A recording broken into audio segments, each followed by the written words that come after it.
Você está viajando por outra dimensão, um lugar não apenas da visão e do som, mas também da mente.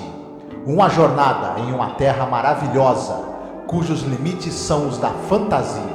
Sua próxima parada, além da imaginação.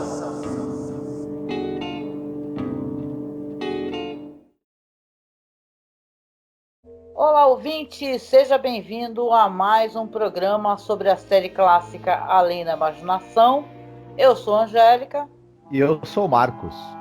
Hoje nós iremos falar sobre o episódio número 87 no geral da série, episódio número 22 da terceira temporada, chamado A Piano in the House.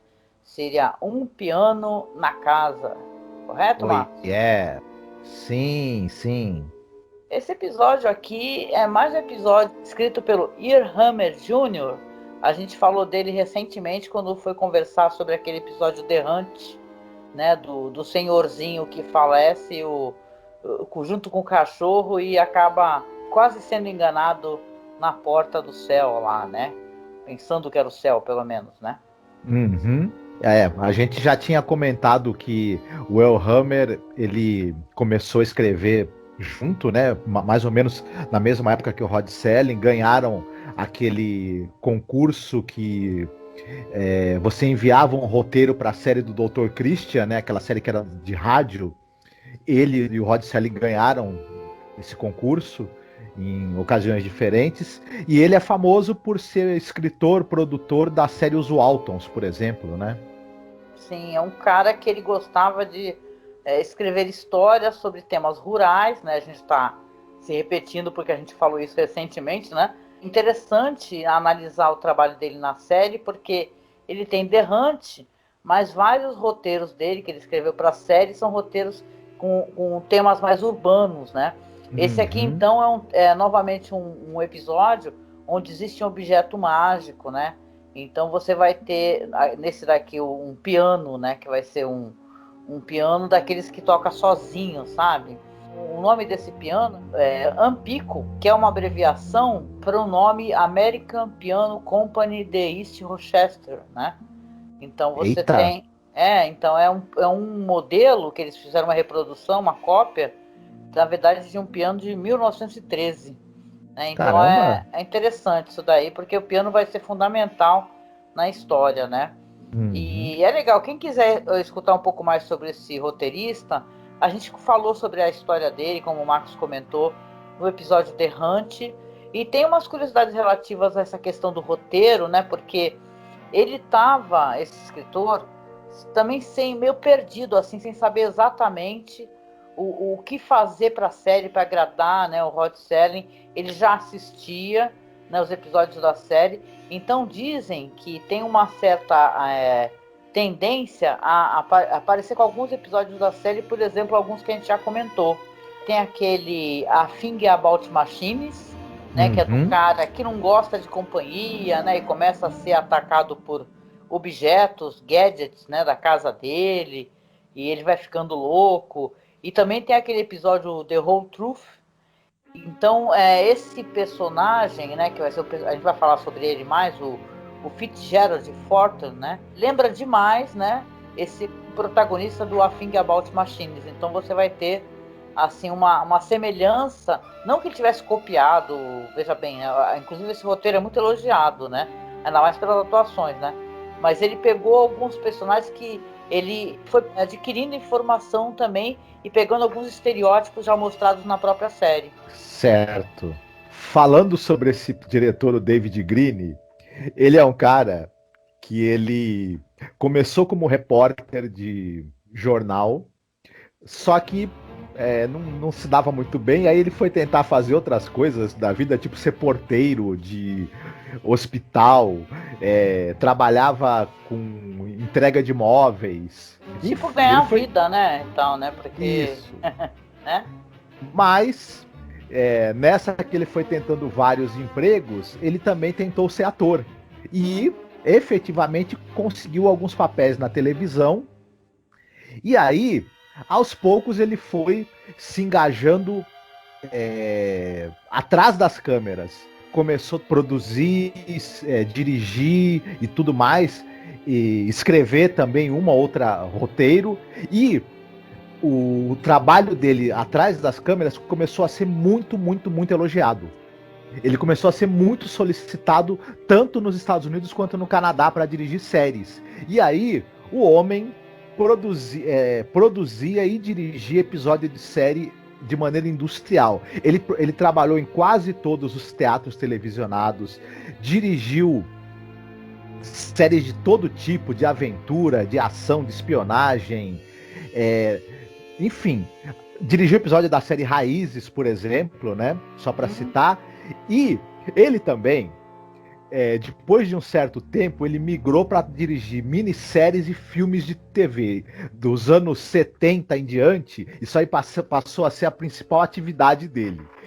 E vale a pena citar que ele dirigiu algumas coisas muito estranhas.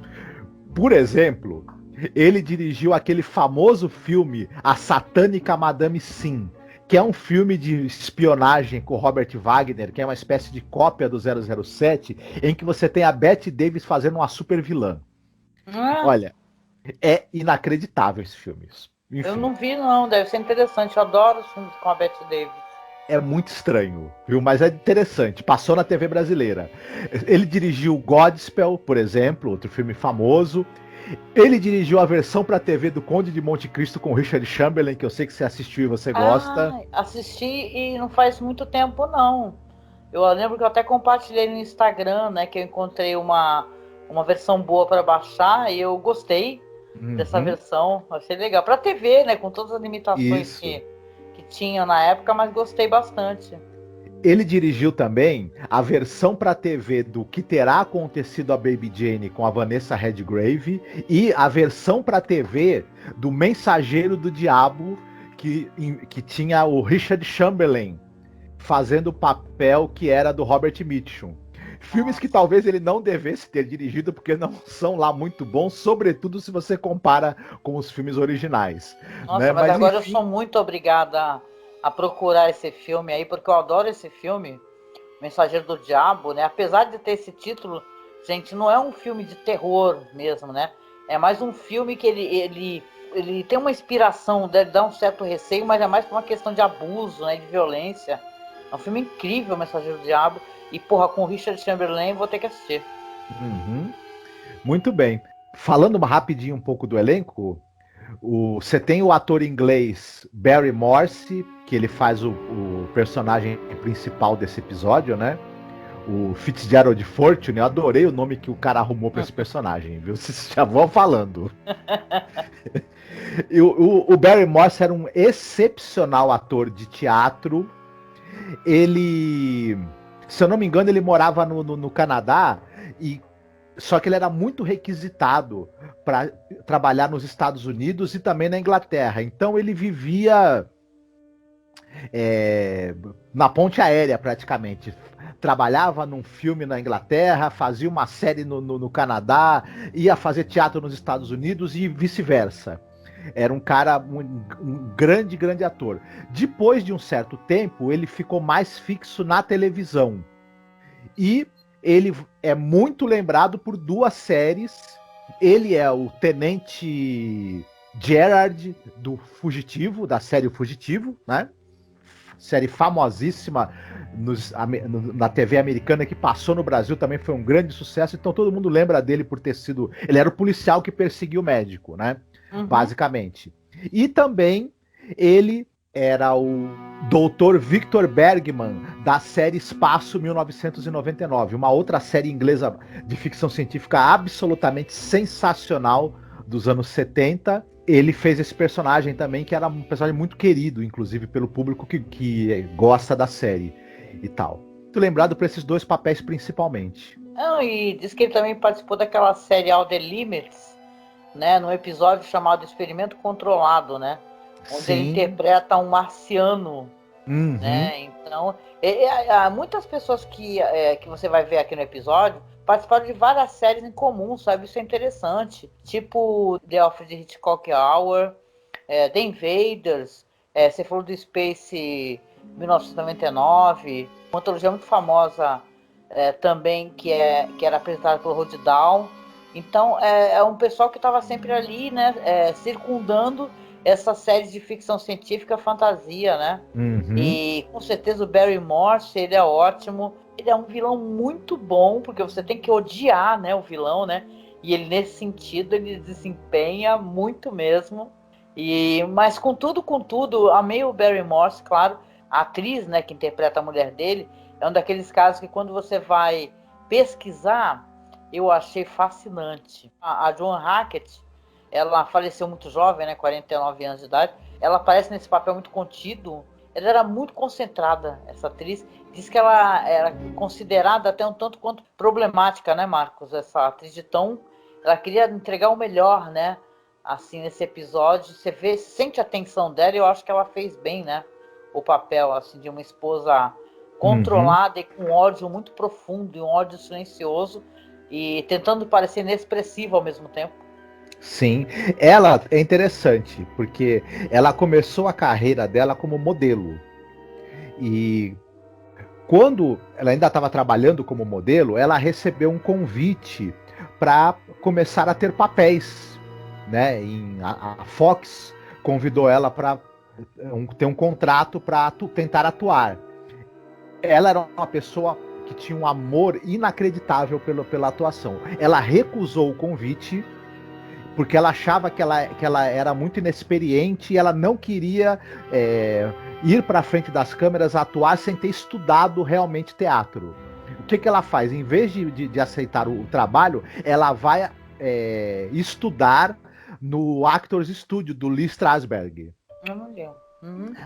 Quando ela completa a formação dela como atriz, ela vai aí sim trabalhar na Broadway, em montagens de Shakespeare, por exemplo. Ela começa a ter uma carreira ali no teatro muito elogiada, e ela, apesar da pouca idade, ela era uma atriz, como você mesma falou, incrivelmente concentrada, perfeccionista e uma excepcional atriz. Aí ela logo também começa a ter papéis no cinema, papéis extremamente elogiados na televisão,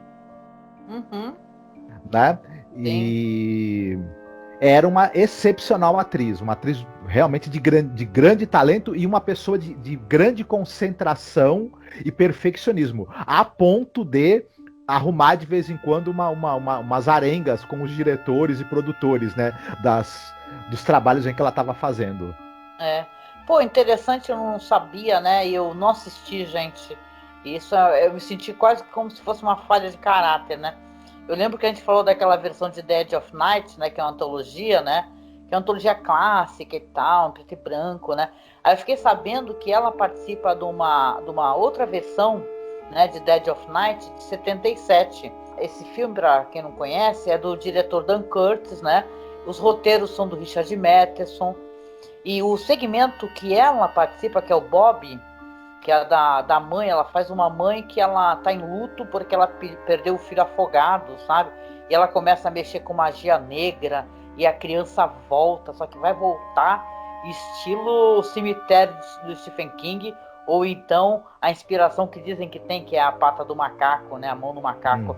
E diz que é a melhor parte, assim, que é inacreditável, bom pra caramba, e eu tô procurando desesperadamente para poder assistir esse Dead of Night de 77. E, cara, eu fiquei fascinada também pela história dela. Muito triste porque ela faleceu jovem, né? E você fica assim, né? Uma pessoa com altíssima possibilidade de se tornar uma referência, né?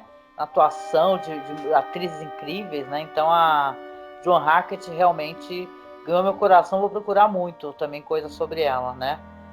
As atuações tanto dele, né, que faz o marido, o vilão, e dela, são muito elogiadas, mas também tem um destaque, né, que você, não sei se você vai comentar, sobre a Muriel Landers, né, que faz uma personagem gordinha, assim, a Madge Moore, né, que é uma das visitas, né, do casal.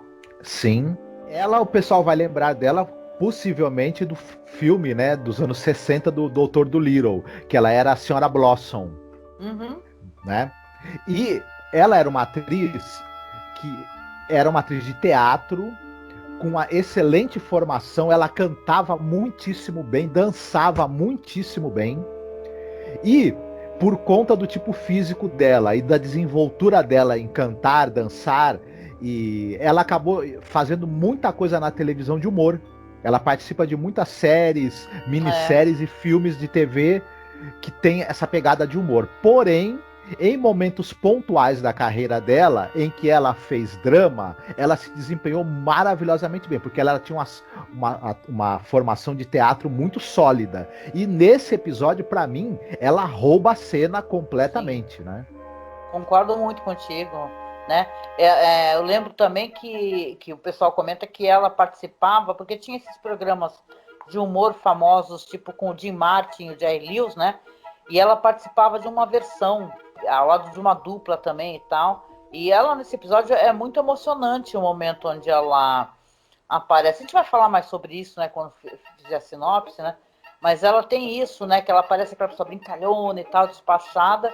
E o momento quando ela começa a aflorar as emoções dela, porque a música traz isso, né? Aí ela mostra assim, no íntimo dela coisas que, na verdade, ela já tem dentro de si, enquanto no caso, não a personagem, a atriz, né? Ela fala que quer cantar, que ela quer dançar, isso é muito bonito, né?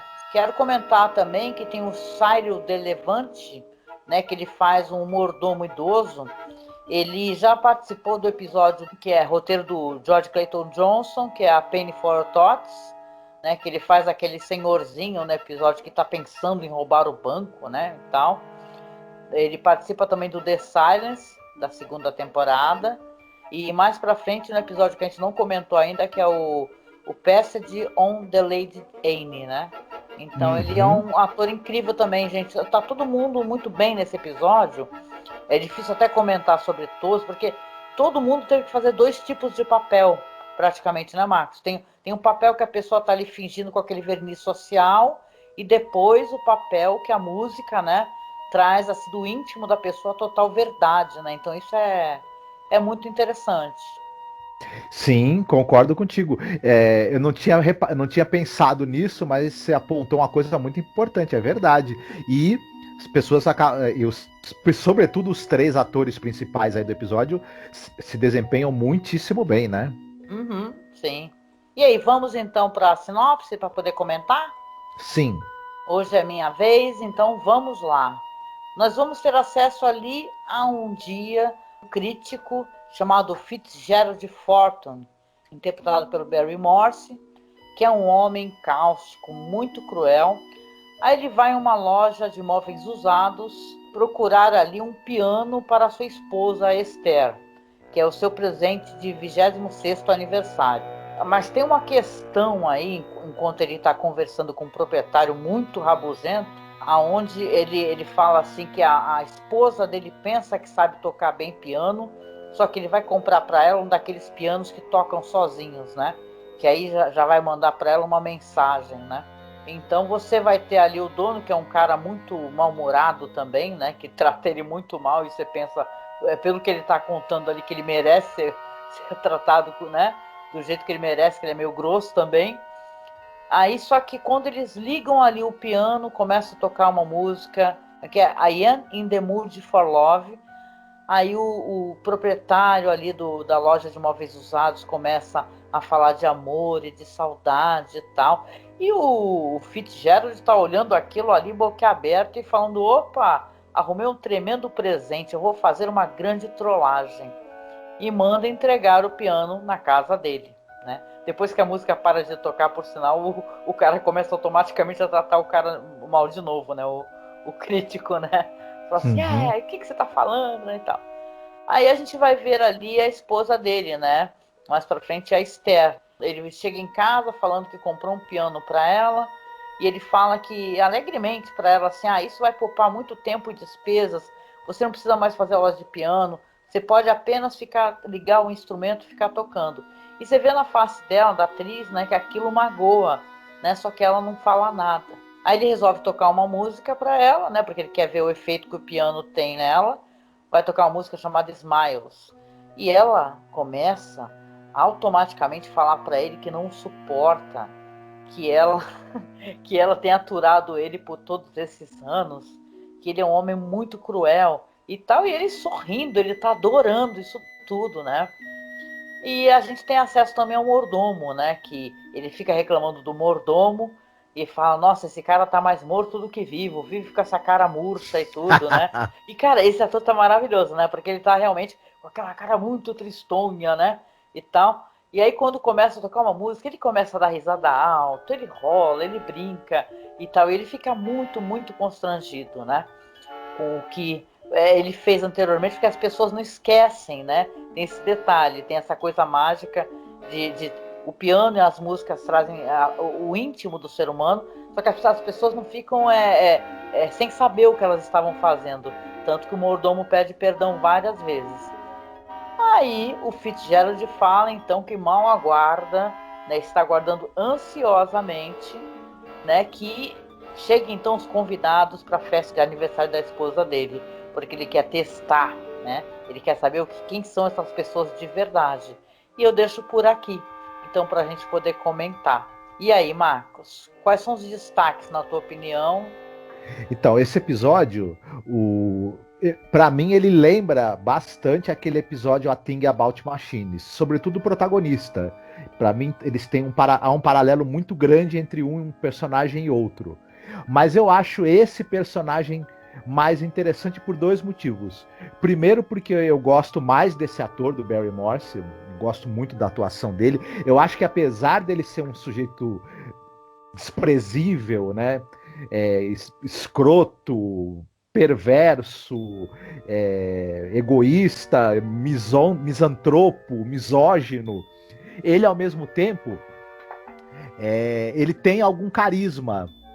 Tem um forte carisma, né? Ele tem essa coisa dele ser meio sofisticado, dele ter uma ironia ali muito afiada também. E quando ele, no determinado momento do episódio, ele também vai revelar o que ele tem no íntimo, que ele é uma criatura pequena, medrosa, frágil. Isso também acaba sendo muito bem feito pelo ator. Então, para mim, esse personagem ele tem camadas mais interessantes. E essa coisa que para mim é a grande sacada desse episódio, de você ter esse piano que quando toca uma música, como você mesma já tinha falado, o verniz social seu cai e você começa a revelar o que você é. Isso é bem interessante, enquanto estudo desses personagens aí, né? Uhum. E uma reflexão sobre essa coisa da máscara que a gente usa todos os dias, quando a gente sai na rua e tem que conviver com as pessoas. Eu acho que o episódio trabalha isso muitíssimo bem. Inclusive, também nessa questão das relações. A mulher dele não o suporta, tá apaixonada por um outro cara. Enfim. Mas as pessoas vão levando essas situações que já não tem mais, que elas não suportam mais, por conta do verniz social, das necessidades ali do dia a dia. É muito tocante também quando tem o personagem da Mad Moore, que é vivido pela Muriel Landers, né? E você vê que ela é aquele personagem simpático, expansivo, brincalhão, mas dentro ela tem uma carência também muito forte, né? Uma sensibilidade, né? Uhum. É sonhadora ela, muito bonita. Isso, ela é uma pessoa que ela é carente, ela sofre com uma série de rejeições, mas ela acaba escondendo isso debaixo de um verniz de uma pessoa muito alegre, muito brincalhona e muito festeira. E o momento em que isso é revelado pra gente é muito tocante e tem uma atuação incrível dela, uma das melhores atuações que a gente já viu, que a gente vê na série, apesar do pouco tempo de tela. Uhum. Ao som de Claire Delune. Eu já adoro essa música Claire Delune, é uma das minhas melodias preferidas. E o fato dela estar nessa cena só fez eu gostar da cena ainda mais. Também é muito bem dirigido pelo David Green. Ele é muito habilidoso em passear com a câmera pelo cenário, ele é muito habilidoso na hora de criar essa tensão que existe entre os personagens, essa tensão que acaba ficando no ar de quem vai ser o próximo que vai ter sua vida íntima devassada, né, para para diversão desse personagem tão desprezível que é o Fitzgerald Fortune, a câmera passeando de um personagem para o outro, as pausas, tudo isso gera uma tensão de maneira muito eficiente. Para mim, esse diretor, ele deu o tom e muito correto pro episódio. Né? Ele vai de um drama mais pesado a momentos de humor mais cáustico, e tudo isso funciona muito bem porque o tom tá ali colocado do jeito certo na hora certa. Então, para mim, a direção também tava meio que nos trinques nesse episódio. Sim. Não, e falando até da Merd Moore, né? Que detalhe, ela nem é um dos personagens principais, né? Mas eu achei que também teve muita sensibilidade na hora de escrever esse personagem, porque você tem uma mulher gorda, né? E vamos pensar na questão de gordofobia, isso é legal, né? É legal, que eu digo assim, uma coisa legal da gente abordar aqui no podcast, que eles começam dando risada dela, por ela ser uma brincalhona, uma sarruda, e porque eles não a imaginam ela rodopiando numa sala. Só que o riso vai morrendo, né? Na hora que eles estão vendo o emergir dela, na verdade é uma beleza muito grande, né? Eu faço essa interpretação, né? Que o riso vai morrendo quando você vê, na verdade, que a pessoa tem uma sensibilidade que talvez você não tenha, né? Então isso é muito legal, né? E ela, claro, ela se sente muito humilhada, ela senta no assento. Eu queria falar também um pouco sobre esse cara, que ele é amigo do casal, né? Que é o personagem, o Gregory Walker, né?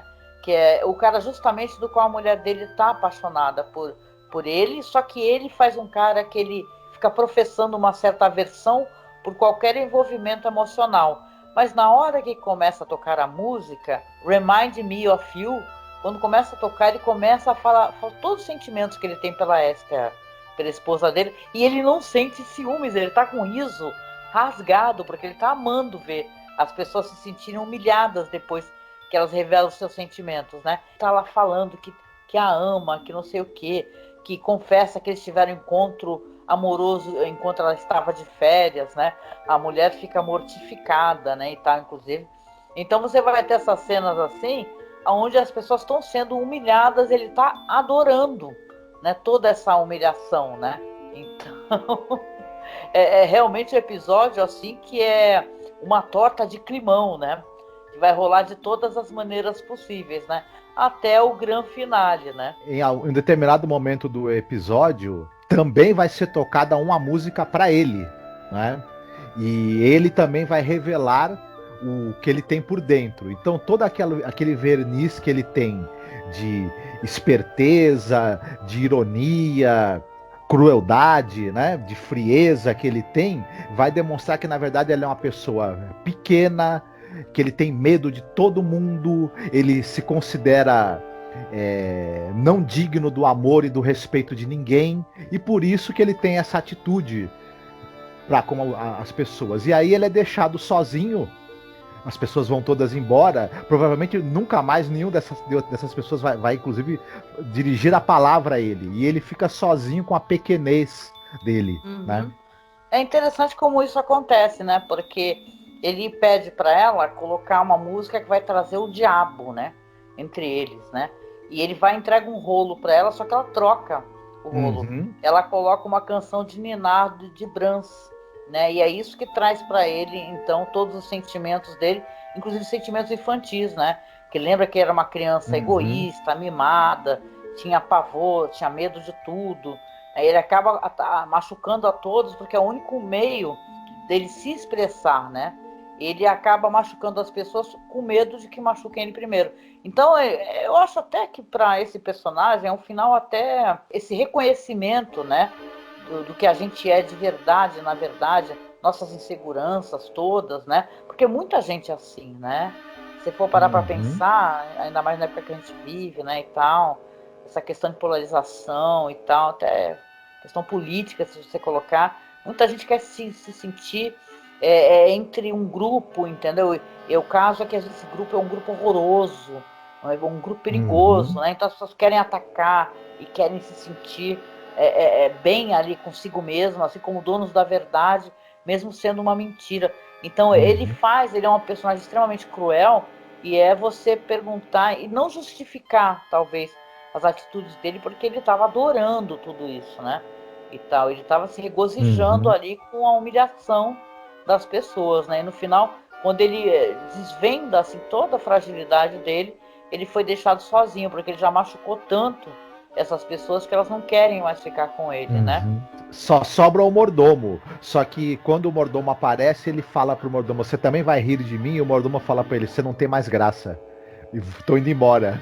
Maravilhoso, né? Esse final, né? Até o mordomo vai deixar ele, né? Claro, as pessoas recordam, né? Porque elas falaram, né? Ele acaba sendo largado também pelo mordomo, né? É um episódio, assim, que você considera, assim, nele vários aspectos, assim, sociais que são interessantes, né? Os seres humanos não são fáceis, assim, da gente analisar. Por mais generoso que a gente sabe que tem gente que faz, sim, coisas ruins, tendo plena consciência de que estão fazendo coisas ruins. E sim, no meio disso tudo existe o medo, né? Não é à toa que existem homofobia, entendeu? Homofobia, né? O medo, o receio de questões sexuais que a pessoa não quer aceitar, entendeu? Porque está fora do núcleo do que a pessoa acha certo e errado. Então, é uma construção social, né? E é legal a gente pegar esse episódio, de repente, analisar as nossas falhas, né? E tal, o quanto a gente poderia ser mais generoso com outras pessoas, né? E tentar se colocar também no lugar de outras pessoas, né? As pessoas têm suas fragilidades. Se a gente for pensar também, esse episódio tem alguma coisa de metalinguagem, porque a televisão, né, ela é, né, sobretudo nessa época, você tem um texto, né, que está sendo encenado ali em frente às câmeras. Esse cara é um crítico de teatro, né, e vai ser desvendado através desse objeto mágico, a verdade é que as pessoas estão atuando na vida, estão interpretando um papel que não é o verdadeiro delas no dia a dia. E ele é um sujeito que ele critica as peças e quer fazer o mesmo com as pessoas também, né? E, então tem toda uma brincadeira com essa coisa do que é real, o que é apenas fachada, ou quando é que você está atuando, né, na sociedade, e ele é um crítico que está desvendando que na verdade você está fazendo um péssimo papel. Tem toda essa outra leitura muito interessante que essa história tem, né? E o crítico em si, né? Porque a crítica, até a própria crítica cinematográfica, ela é muito subjetiva, né? Você tem a pessoa, na verdade, a pessoa está criticando alguma coisa, claro, tem um aspecto técnico que tu faz a crítica, mas também tem a questão pessoal do gostar e do não gostar, né? Então, às vezes eu fico pensando que muita gente fala, e é uma coisa válida assim para raciocinar, que às vezes a gente destrói, né, um filme, a gente fala que ele é horrível, que ele é horroroso e tal, e sei lá, tem 30 pessoas, 40 pessoas trabalhando naquilo incansavelmente, né? Então é por isso que, claro, não dá pra gente criticar o que não é bom, né? Ou que tá ensejando, sabe, ideias que não são legais, né? Não são saudáveis, né? Mas você ter uma certa generosidade para criticar as coisas também é válido, né? É difícil, né? A gente tem que apontar coisas que a gente não acha legal, mas vamos lembrar que é uma questão pessoal também. A crítica, por mais que as pessoas falem que não, tem essa questão sim dentro da crítica. E claro, também é uma análise sobre quem critica, né? As coisas de uma maneira cruel. Então eu fico imaginando o que o Fitzgerald Fortune deveria falar, hein? Como crítico de teatro, por exemplo, né? Destruindo, né? Tem peças aí que nunca foram para Broadway por causa disso, né? Porque a crítica fizeram críticas horrorosas e nunca foram, né? Então tem muitos artistas frustrados, né? É muito complicado essa questão da crítica também. Mas é um episódio interessante, eu gostei bastante dele, viu, Marcos? Também. E essa questão toda do papel do crítico, só para dar um pitaco nisso, como você mesmo falou, o crítico, ele tem essa coisa da opinião e do gosto. Quando você disseca as partes de um filme, aquilo não necessariamente revela por que o filme é bom ou não. Tanto quanto, né, se você pegar um corpo de alguém que já faleceu e for analisar os pedaços, aquilo não necessariamente forma uma pessoa viva, né? Então, essa coisa da crítica muito fria e muito destrutiva, é algo que realmente não é interessante. Você tem um olhar generoso e você compreender o que a pessoa deseja passar com aquilo, ou que tentou ser dito, também faz parte, né? Eu sempre gostei muito dessa abordagem, sabe? Você pegar e tentar entender o que a pessoa quer passar com aquilo, né? Dentro da linguagem cinematográfica, a pessoa, um diretor, né? E, claro, não é também aqui relativizando ou reduzindo, obviamente, as críticas muito técnicas, né? Mas você pegar e falar assim, olha, você assistiu um filme do Almodóvar, mas eu acho que o Almodóvar não quis que você assistisse o filme dele para você falar que tipo de câmera, que tipo de close, sabe? Aquele negócio assim que, sabe, o Almodóvar tem uma ideia para te passar, né? Ele quer fazer você refletir sobre alguma coisa, né? Então eu acho que esse episódio ele traz bastante reflexão, assim, então dentro de um aspecto técnico muito bom, né? A gente falou da câmera passeando, né, e tal, naquela sala. É uma questão de se pensar também a questão da crítica, né? Sei quem está se prolongando um pouquinho nisso, né? Mas faz parte, a gente está tanto tempo fazendo justamente isso, né? Falar sobre filmes, né? Então nos fez refletir essa questão também. E aí, Marcos, você tem alguma coisa para recomendar? Separou? Tenho sim. Esse episódio me fez me lembrar muito do filme Cartas Anônimas, ou Le Corbeau, ou O Corvo, um filme de 43 do Henri-Georges Clouzot. E esse é um filme maravilhoso no qual você tem uma vila na França em que uma pessoa fica mandando cartas para os moradores, revelando segredos e podres das outras pessoas. E isso acaba, né, gerando uma situação de confusão, de ódio, de desentendimento, e a cidade fica empolvorosa por conta desse sujeito anônimo que está fazendo, digamos, fofoca de uma pessoa para outra. E só que ele revela coisas bastante graves, né, e muito íntimas. É um filme muito interessante, um grande estudo de personagem, um grande estudo do que é a vida em sociedade. Vale muito a pena. Quem tiver a oportunidade, não deixe de assistir, que é uma experiência, além de ser uma experiência cinematográfica incrível, também é uma excelente fonte de reflexão sobre a natureza humana. Eu não assisti esse filme ainda. Tô querendo muito assistir. Você fala há muito tempo, muitos anos desse filme. Ainda não assisti, não houve oportunidade, mas eu gosto muito do Clouzot. Acho ele legal pra caramba mesmo. Eu gosto das obras dele. Pois é, eu vou para assim uma pegada, né, sem querer ser óbvia, né, e talvez sendo, né, porque você tem aqui uma questão, né, de muita violência contra essa mulher, vamos colocar assim, ó, uma questão de você desprezar a arte, né, dessa mulher que está querendo aprender a tocar piano. Eu vou escolher um filme aqui para recomendar, que é justamente O Piano, que é um filme de 93, é um filme da Jane Campion. Eu gosto muito dessa diretora. É estrelado pela Holly Hunter, tem o Harvey Keitel, o Sam Neill, a Anna Paquin, né, criança. E é um filme ali sobre uma mãe e uma filha que vão morar ali numa parte bem remota ali da Nova Zelândia. A história é passada ali no século XIX. Acho que todo mundo para qual eu estou aqui comentando já talvez tenha assistido, né? Mas tem esse lance dessa mulher, que é uma mulher muda, né? Que ela tem um apreço, né? Ela se expressa pela arte, pelo piano, né? Então ela vai conseguir depois, na verdade, tocar o piano dela. Ele foi resgatado ali, porque elas chegaram de navio, né? O piano estava abandonado na praia, foi resgatado pelo personagem do Harvey Keitel.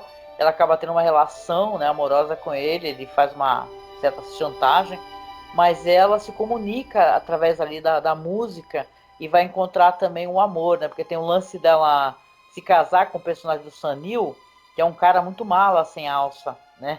E ele não tá nem aí, né, pra arte dela, e a filha tentando expressar, né? A mãe faz sinais ali, gestos ali, que quer o piano. E é uma história muito interessante, muito intrigante. Eu lembro que fez muito sucesso na época. A Jane Campion, nossa, ela é incrível, essa diretora. Sabe, filmaço, é um filme que ganhou a Palma de Ouro no Festival de Cannes, né? A Jane Campion já tinha chamado a atenção com outros filmes, inclusive. Esse filme é maravilhoso. Cada vez que eu assisto, eu gosto mais dele. Eu gosto muito desse filme. tem que fazer a revisão, né? Certos filmes assim, eu tenho certeza que, claro, né? Eu já assisti ele algumas vezes, eu sempre adorei em todas, mas eu sinto que eu preciso rever, sabe, os filmes, então esse filme me emociona muito, assim. E a Anna Paquin, cara, o que eu lembro, inclusive, ela ganhou o Oscar, não é, de melhor atriz? Eu sei que ela foi indicada, não lembro se ela chegou a ganhar, mas ela Eu tá acho que sim, incrível. ela ganhou sim. Ela foi uma das pessoas, a segunda pessoa mais jovem a ganhar Oscar, sabe? Então Hum. é muito legal, né? Depois ela foi ser a vampira e depois foi fazer uma série de vampiros, né? Então a carreira dela tá vampirizada até dizer chega, muito bem. Pois é. Então, e aí, estamos chegando aqui ao final do nosso podcast. Eu vou escolher uma música para tocar no final, da Brenda Russell. Eu gosto muito daquela música, eu sou o maior ouvinte daquelas rádios de clássicos. Eu tô sempre escutando. Eu acho linda a Piano in the Dark. É uma outra pegada, vai assim para mais para questão amorosa e tal, mas é uma belíssima música, então acho que vale a pena tocar no final, né, Marco? É, muito bacana essa música, é muito bonita. E, querido ouvinte, obrigada por estar conosco, viu? Por nos permitir que façamos companhia a você. Se quiser, siga nossas redes sociais. Nós temos nossa página no Facebook, que é Masmorra Cine. Nossa página também que tem fotos, documentário. É uma página bem legal que a gente criou para mostrar bastidores da série, chamada The Twilight Zone Behind Scenes. Vou deixar linkado. Temos nosso Instagram, que a gente tem que agradecer, né, Marcos, ao William Funchal, que ele está trabalhando muito, fazendo muitos vídeos legais. O trabalho do William é sensacional. Eu gosto demais dos vídeos dele, sabe? Eu me surpreendo sempre com a qualidade e com o bom gosto que ele tem para as músicas que ele coloca também. Então não deixem de apreciar o trabalho dele, que vocês vão curtir. E até quem não conhece muito da série, além da imaginação, ou ouviu pouca coisa, vai ficar com vontade de assistir mais coisas se vir os vídeos do William, com certeza. Nossa, muito legal. Hoje mesmo, quando ele tá gravando, eu tava vendo um vídeo que ele postou daquele episódio The Howling, né? Que é muito legal aquela transformação. Então, acessem, sigam, viu? O William é incrível, sabe? Às vezes eu não tenho muito tempo por causa de questão de trabalho, né? Edição e tal. E o William tá dando uma força pra gente. Então, siga lá, procure a gente, escreva lá na busca Masmorra Cine, que você vai acessar o nosso Instagram. Nós temos nosso perfil lá no Twitter também, onde também você seguindo, você tem atualizações do que a gente anda publicando, que é @masmorra_cast. Agora nós temos Pix, para você poder nos ajudar de uma maneira muito mais rápida, direta, né? Porque a gente tem os nossos padrinhos e madrinhas no Padrim e no Colabore Aí, só que eles ficam com uma porcentagem, né, normalmente, do que a gente recebe, é claro, né? Eles estão prestando serviço. Mas se você fizer doação via Pix, eu consigo receber o dinheiro. A gente está juntando grana para pagar servidor, comprar equipamento. Então, todo o valor que a gente recebe, a gente reinveste aqui no nosso podcast. É uma maneira de manter vivo, né, o nosso podcast. Você usa a chave pixmasmorracine@gmail.com, que a gente vai receber a sua doação, tá bom? Então, por favor, colabore com a gente. Se não puder ser por Pix, pode ser pelo Padrinho ou pelo Colabora Aí, que a gente também vai receber, então a gente agradece. Aliás, muito obrigada a quem está, né, Marcos, nos ajudando, sendo nosso padrinho, nossa madrinha. Isso daí tem sido um alívio, tá numa época difícil como essa, é imprescindível ter essa ajuda, né? Salva a pátria. Com certeza. É claro, nós temos também o nosso e-mail, se você quiser falar com a gente, pode comentar, claro, nas publicações que a gente acompanha, seja no YouTube ou nas publicações do site, mas tem o nosso e-mail que é contato.cinemasmorra@gmail.com. Então você consegue enviar e-mail para a gente, vai ser respondido.